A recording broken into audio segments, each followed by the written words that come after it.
Hi friends, welcome to சக்தி சமையல். இன்றைக்கி நம்ம வீட்டில் பச்சை பயிறு சாப்பாடு தாங்க செய்ய போகிறோம். சாம்பார் சாதம் மாதிரி.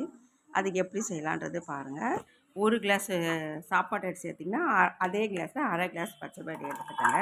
நான் அப்படி தான் எடுத்து செஞ்சேன். செம்ம டேஸ்ட்டாக இருக்குது. எனக்கு ரொம்ப பிடிக்கும். நம்ம எல்லாம் வெளியே போயிட்டு வந்தாலும் டக்குன்னு செஞ்சு சாப்பிட்லாங்க. இது சூடாகவும் இருக்குது. நம்மளுக்கு சைடிஸ் இது எது வேணாலும் தொட்டு ஊறுகாய் சத்தம் கூட சாப்பிட்லாம். நல்லாயிருக்கும். வத்தல் அப்பளம் வத்தலாம். நான் மசாலா வடை கொஞ்சோண்டு இது பண்ணேன். கொஞ்சோண்டு ஊற வச்சுருக்கிறேன். கடலைப்பருப்பு ஊற வச்சதுனால மசாலா வடை செஞ்சுட்டேங்க. ஒரு பச்சை மிளகாய் 2ஆக கட் பண்ணி 3 பூண்டு போட்டுருக்கேன். நான் ஒரு பெரிய சைஸில் ஒரு தக்காளியும் சாம்பார் வெங்காயம் நம்மளுக்கு ஏற்ற மாதிரி தான். நான் எதுவுமே அளவு கிடையாதுங்க. எனக்கு இந்த அரிசிக்கு எவ்வளோ போடுமோ அந்த மாதிரி அந்த திட்டத்தை தான் பார்த்து செஞ்சுருக்கிறேன்.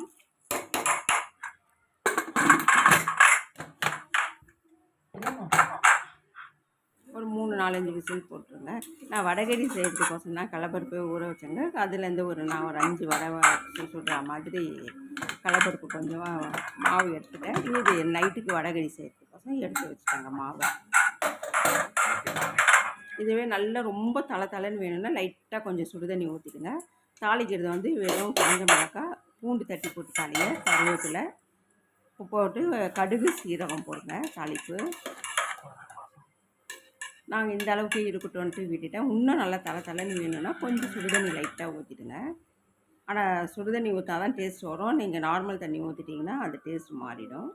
அதனால தான் சுடுதண்ணி கொஞ்சமாக லைட்டாக ஊற்றி விடுங்க. அண்ணன் எங்களுக்கு இந்த கெட்டி கடுமையாக போதுன்றதுனால நாங்கள் இப்படி வச்சோம் சாப்பிட்டுட்டோங்க. செம்ம சூப்பராக இருக்குது, செம்ம டேஸ்ட்டாக இருக்குது, நல்லா இருக்குங்க.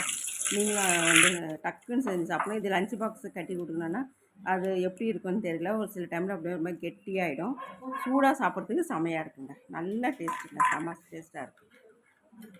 எனக்கு இந்த வடைங்களெல்லாம் இந்த அப்பளம் வத்தல் இதெல்லாம் வச்சு சாப்பிட்றது தான் எனக்கு ரொம்ப பிடிக்கும். சரி, வீட்டில் பசங்க இருந்ததுனால மசாலா வடை கேட்டனால மசாலா வடை போட்டேன். நெய் நம்மளுக்கு பெரியவங்களுக்கு திட்டமாக கொடுக்கலாம். பசங்களுக்கு கொடுக்குறதுனால நல்லா நெய் தாராளமாக கொடுக்கும்.